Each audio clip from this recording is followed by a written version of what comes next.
Good morning all. Today we'll see about mobile TCP. These slides have been taken by from your textbook, John Skilla.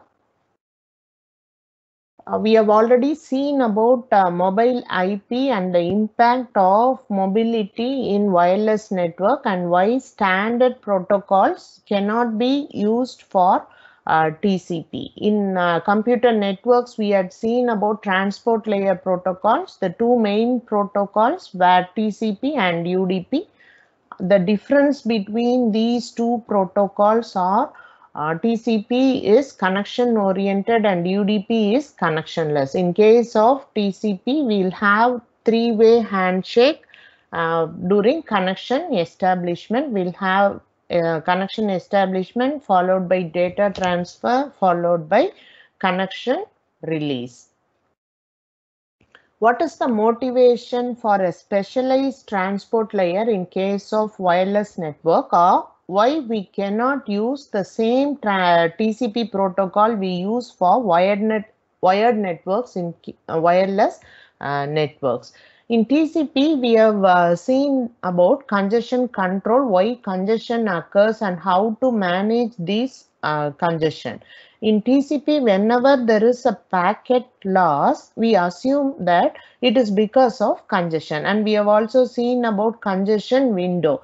Congestion window is a window which is set initially as 1, and whenever an acknowledgement is received by the sender, this congestion window size will be increased exponentially. That is, it will go to 2 and then to 4 and so on. And whenever there is a packet loss, since TCP is a reliable protocol, we assume that the packet loss is only because of congestion, and hence we reduce the congestion window size by half. And also we have seen TCP slow start algorithm and fast retransmit, fast recovery algorithm in computer networks course. So slow start is we are starting with the small congestion window, and as and when you receive the acknowledgement, there is an exponential increase in the size of the window.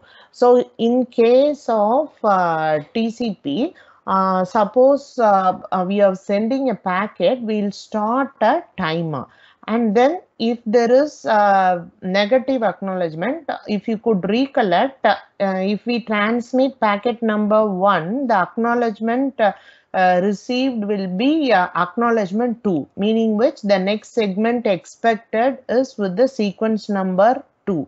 If suppose the packet with the sequence number 3 has been lost during transmission, then we will receive acknowledgement 3 that the next segment expected is the segment with the number 3. So even if the sender sends an acknowledgement 3,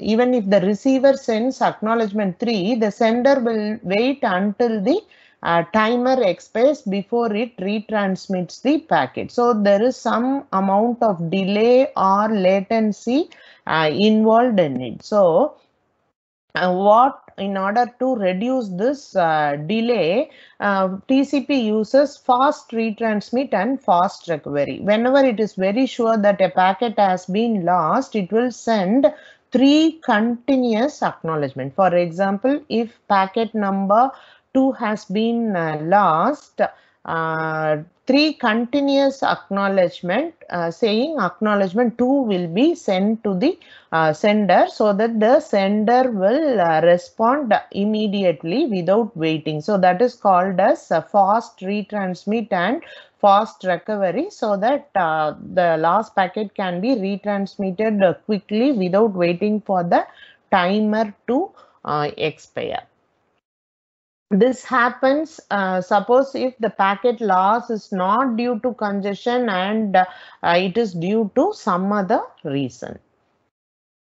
So what is the influence of mobility on TCP mechanism? TCP assumes congestion if packets are dropped, as we have seen. So because of this, in wired network, it works efficiently. But in wireless network, we have seen that the packet loss is not only because of congestion, but it is because of the natural characteristics of wireless network. Might be because of interference, might be because of lack of connectivity, might be due to the mobility of the system. We have seen in mobile IP protocol that mobile systems keep moving from one foreign agent to another foreign agent, and during this roaming there could be packet loss. So there are several reasons for loss of packet, and all these losses cannot be attributed to congestion. So if we try to use the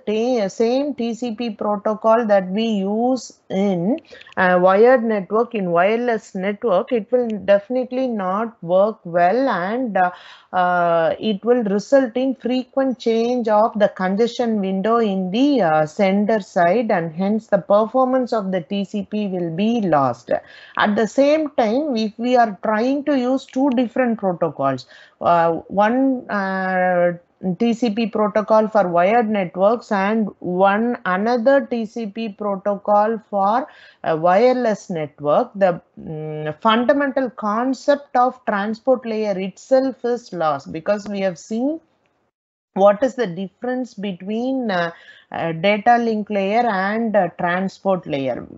We have seen that both data link layer and transport layer performs functions such as error control and flow control, but the difference was that data link layer handled this across a link, only across a link, whereas the transport layer provided the same function between end to end, that is between a source and destination. So this end-to-end connection of transport layer will be lost, because it's not ensuring the transport layer functions between the sender and receiver. Rather, it is ensuring between a wired network link and wireless network link, and hence this connectivity is lost. So somewhere we should derive at a balance. So we'll see one by one what are all the alternate mechanisms of handling this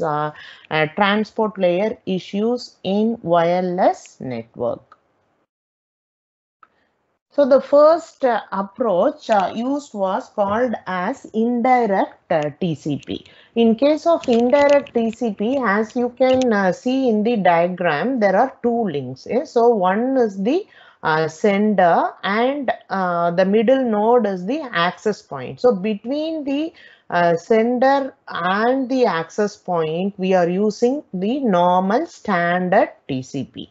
Yes, so from the access point to the mobile host, that is where the wireless link comes. And remember, this is just a one hop. Yeah, we need not modify the entire TCP, because the sender is connected to a wired network, and through multiple hops it is operating to reach the access point, and this is the normal standard TCP. So definitely we would not like to change the standard TCP just because of one hop of the wireless link that is between the access point or foreign agent and the mobile host. Yes.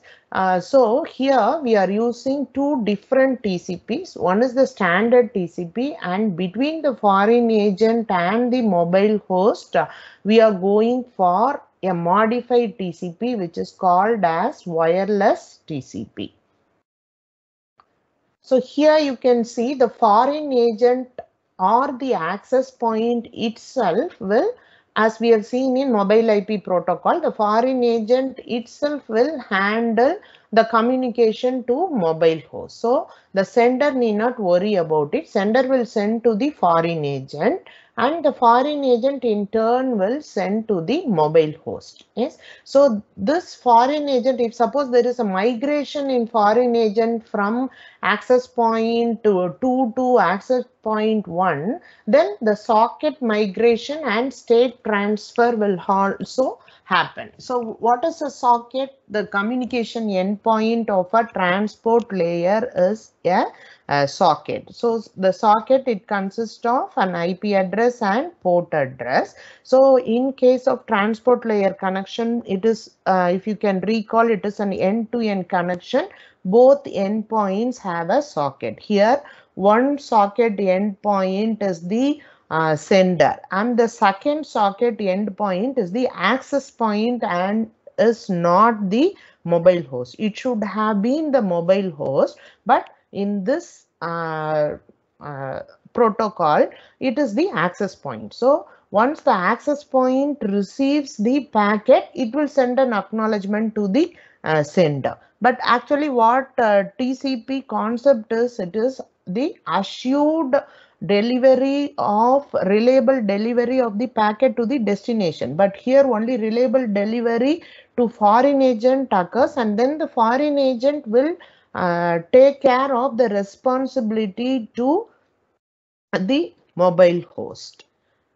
So that is the advantage and disadvantage. The advantage, as you can see, we are not disturbing the wired network TCP protocol. So it continues to work in the same way. Rather, the foreign agent takes the responsibility of delivering the packet to the destination, and it does the socket migration and any state migration to the foreign agent. But what is the disadvantage? The entire concept of TCP end-to-end connectivity is lost, because it's not between the sender and receiver, but rather it is between the sender and foreign agent. So here, if suppose the foreign agent say shuts down due to some reason, then the packet will not be delivered to the mobile host, but still the sender receives the information that the packet has been delivered to the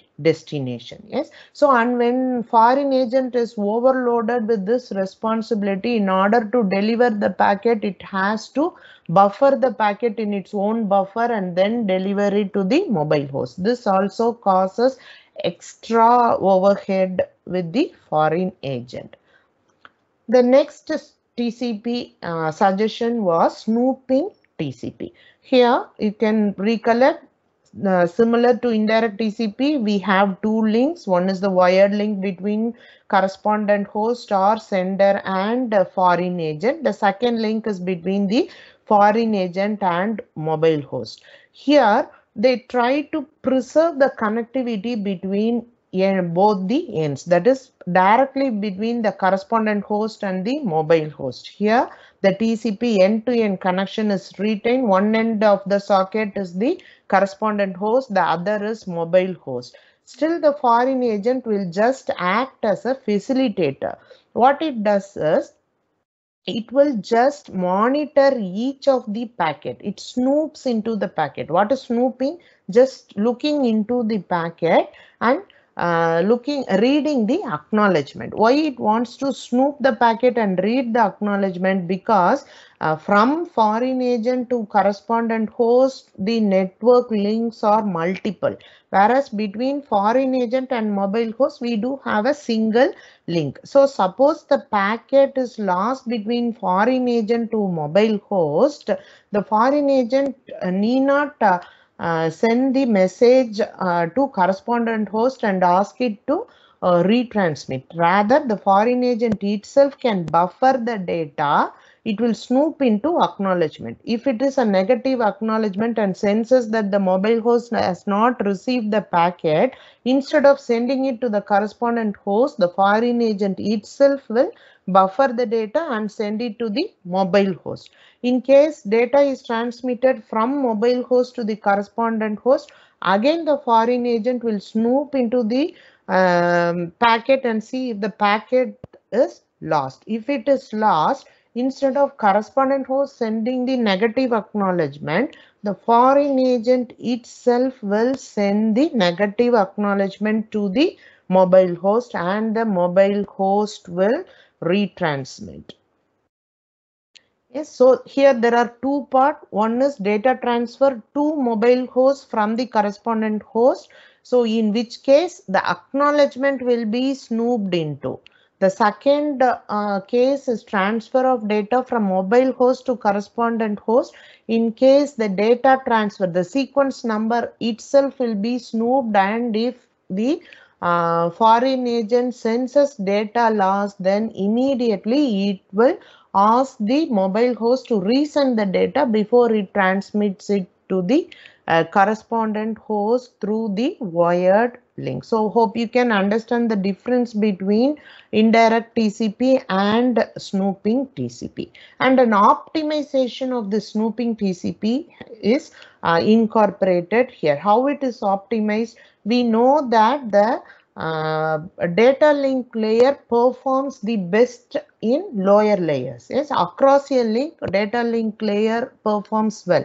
It takes care of flow control, it takes care of error control. So here, what is the job of the TCP in wireless link? To do the same job of data link layer across the link. It does no additional job. So instead of the wireless TCP performing this additional task, it can take the help of data link layer, because data link layer already takes care of error control and flow control in data link layer, and across a link it will communicate to the source. So the same data link layer help the transport layer can take, and accordingly the foreign agent can send message to the mobile host. Hope you can understand here. Instead of the transport layer of foreign agent communicating with the transport layer of mobile host, by snooping into the packet, what the foreign agent does is, the foreign agent transport layer takes the help of data link layer to find if there is a missing packet or the acknowledgement loss, and then it will communicate with the transport layer instead of adding an extra functionality of transport layer. So we need not have any transport layer special protocol for wireless link. Instead, we can make use of the data link layer, and just the transport layer will communicate whether to retransmit the packet or not. So here the only issue is that in case of snooping TCP, it has to snoop into the IP packet. It has to read the sequence number. It reads the acknowledgement number. We are not sure how reliable a foreign agent is. And secondly, if the IP packet is encrypted, the snooping into the IP packet is not possible. The next approach is mobile TCP. This mobile TCP, we have seen what is indirect TCP, what is snooping TCP, what is the advantage and disadvantage of both. So this mobile TCP combines the advantage of the both the TCP to modify this protocol. In case of mobile TCP, same as indirect TCP, we will be having two different links. Yes, the same function of foreign agent in indirect TCP will be performed by a specialized host, which is called as supervisory host. Instead of the foreign agent, the function what was done in indirect TCP by the foreign agent will be done by the supervisory host. But in order to reduce the additional overhead of the foreign agent, here the supervisory host will not do any caching or retransmission. Instead, it will just monitor the packet. If it detects the disconnection, we know that there is a congestion window. The congestion window size will be set to 0, and hence the sender or the correspondent node will go to a persistent mode, meaning which it will not transmit any packet. Yes, so once the connection is restored, this connection window size will be restored to the previous size. I'll repeat, the suppose the congestion window size has been some 12 segments. Yes, here the supervisory host recognizes that the mobile host has lost its connection. Yes, so there is no use in transmitting packet to the mobile host unless the connection is restored. So without doing any transmission or retransmission, just the supervisory host informs the correspondent host to set the window size as 0. So once the supervisory host senses that the connection has been re-established between the foreign agent and mobile host, immediately it will inform the correspondent node, and this correspondent node will reset the window size to original size. So the advantage here is still the end-to-end semantics of TCP protocol. That is direct communication between the correspondent node and mobile host is achieved, and at the same time supervisory host is also handling the packet loss due to wireless link. The only disadvantage is that the loss of wireless link is propagated to the fixed network. That is, it is modifying the congestion window size of the sender. Yes, so that is the only disadvantage. The wireless link protocol problem is communicated to wired link. So that is the only issue with this mobile TCP. The next mechanism used is fast retransmit and fast recovery. So this is what we have seen along with slow start and fast retransmit, fast recovery of normal TCP protocol. Yes. So here the mobile TCP takes care of this feature. Yes. So in case there is loss of acknowledgement, here instead of the sender waiting for the timer to expire and different layers communicating the loss of packet, just the wireless link will force the fast retransmit of the packet lost alone. Yes, so here as soon as the mobile host has registered with the new foreign agent, the mobile host will send continuous acknowledgement. Suppose the mobile host has moved from old foreign agent to new foreign agent, due to which packet number 3 has been lost. So what the mobile host does is it will send 3 acknowledgement continuously for packet number 3, acknowledgement 3, acknowledgement 3 and acknowledgement 3. So this will forcibly make the old foreign agent to send packet number 3 to new foreign agent, avoiding any loss in time. So the advantage here is it is very simple. There is no additional change to the protocol. Here the disadvantage is that we are combining the features of IP layer and transport layer, because it is the function of IP layer to deal with this fast retransmit procedure. And the next advanced protocol is transmission timeout and freezing. The mobile host can be disconnected for a long duration. Yes, so suppose we are moving from one foreign agent to another foreign agent. We are moving from Chennai to a remote village, due to which the connection has been lost completely. Yes, so until the connection is restored, the entire transmission can be frozen. So the TCP will disconnect after the timeout completely. So instead of trying again and again to by retransmitting the packet and the packet getting lost and the foreign agent not able to communicate with the mobile host, wasting so much of bandwidth and resources, it is frozen until the time is restored. Yes, so how this disconnection is sensed and TCP timeout or freezing happens is, again it is with the help of data link layer. Since it happens in the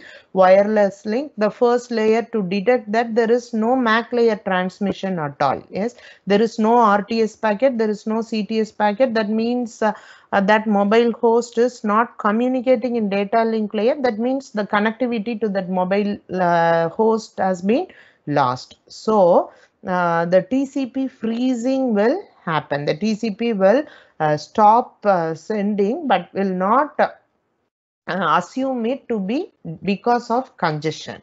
Okay, so that is the advantage here. It is independent of the data. We do not see what is the data, what is the sequence number, whether the acknowledgement number has been received, whether the packet has been lost. We do not look into the data. Rather, just we are sensing the signal in the data link layer. If there is no signal connectivity in the data link layer, that means that the mobile host is not reachable, and so the transport layer senses this as lost in connection, and it freezes its transport layer connectivity until the MAC layer communicates the restoration of connection with the mobile host. The only disadvantage here is that the TCP and the mobile host has to be modified. So we need to have two different TCP protocol, one for wired network, which is the standard TCP, and a different TCP, modified TCP protocol for wireless link, which will communicate with the data link layer and then take its own course of action. So again, the end-to-end semantics of the transport layer is lost here. And the next one is selective retransmission. If you could recall, in data link layer, we saw about various flow control algorithms. One was go back N and the next was selective repeat protocol. The advantage of selective repeat over go back N, in case of go back N, if suppose a packet number 2 is lost and packet number 3 and 4 is successfully delivered to the receiver, we will receive acknowledgement 3. That means the sender has to retransmit all the packets starting from packet number 3. Even though a packet has been successfully transferred to the destination, it will not be stored in the cache. So that was how go back N protocol operated. Whereas in selective repeat, the packets with sequence number 4, 5, 6 will be stored in the cache of the receiver, and if acknowledgement 3 is sent to the sender will send only the packet number 3 to the receiver, and now the receiver will send acknowledgement 6 to asking the sender to transmit packet number 6. So this prevents unwanted wastage of bandwidth resources. The same selective retransmission is followed in case of wireless TCP also. Yes. So the advantage here, it's much efficient, and the disadvantages, the foreign agent is doing all this job. In case of wired network, every node performed, that was a standard protocol. But here the foreign agent is already taking so much of extra load in communicating with the mobile host. In addition to it, it also has to take the responsibility of selective repeat protocol by caching the received packets, keeping track of it, sending acknowledgement to the correspondent node, etc. And the final one is transaction-oriented TCP. We know that in TCP we have got 3 different phases. One is connection establishment, data transfer, and connection release. In wired network, this is must for a reliable protocol. But in wireless link, is it needed? Because there is nothing like connection establishment. We have seen in first 2 units that when a packet is sent between sender to receiver, packet takes a different paths. The sender to receiver, it is one path. Receiver to sender, it is one path. And in network layer, we have seen if there is cut in the link, we have to work on an alternate link. So there is nothing like a fixed connection between sender to receiver. So why to have this 3 different phases of connection establishment, data transfer, and connection? release in wireless link when it solves no purpose. Even if in wireless link we have to send a RTS packet, we have to do all these three steps, namely connection establishment, data transfer, connection release. Then again for data transfer, all which is waste of wireless network bandwidth. So rather we discard all this three-way handshake. Rather we have just a single packet sent instead of all these three phases. So this is called as transaction oriented TCP. That is, connection is established based on a transaction, not based on data transmitted. Okay, so the advantage, as you can see, it is more efficient by increasing the bandwidth availability and the throughput. The disadvantage, as you can see, again the end-to-end connectivity is lost. We need to have a modified TCP for a wireless link and standard TCP for the wired link. And just a quick recap of comparison of different approaches for a mobile TCP. We have seen indirect TCP where we had two different transport layer link for the correspondent node and foreign agent, and another between foreign agent and the mobile host. We have seen what is the advantage and disadvantage. In case of snooping TCP, the end-to-end connection of transport layer is maintained, and the foreign agent will snoop into the IP packet to discover any packet loss to the mobile host or from the mobile host, and will act on behalf of the receiver, but still end-to-end semantic is not lost. The third one is mobile TCP, which takes the advantage of indirect and snooping TCP. Instead of foreign agent, here we do have a supervisory host which will still maintain the end-to-end connectivity between the correspondent node and mobile host, but will perform the role of communicating the connection lost with the sender.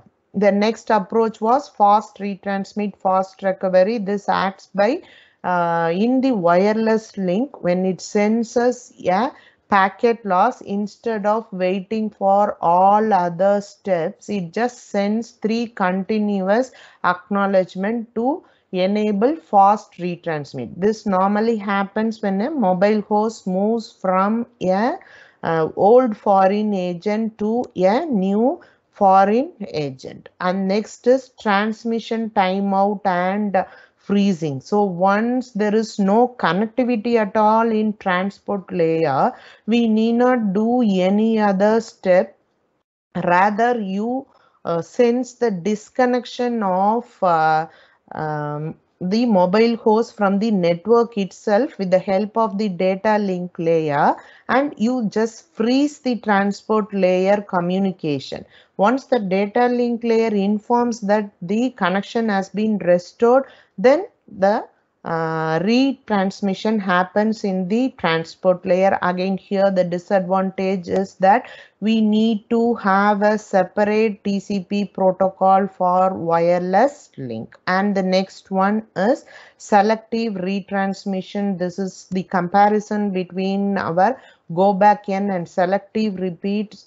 Here the foreign agent will cache the packets received even though it is not delivered in order, and rather get the packet which is lost from the correspondent node, deliver it to the mobile host, and then deliver the subsequent packet from its own cache. Yes, so even though the foreign agent is capable of preventing unwanted delay and wastage of bandwidth, it is extra overhead on the foreign agent. And the final thing is the transaction oriented TCP. In normal TCP, we do have a connection establishment, data transfer, connection release procedure, whereas in case of transaction oriented TCP here, we are just having a single packet transmitted for a transaction. It is not for every data that has been transmitted. Thank you.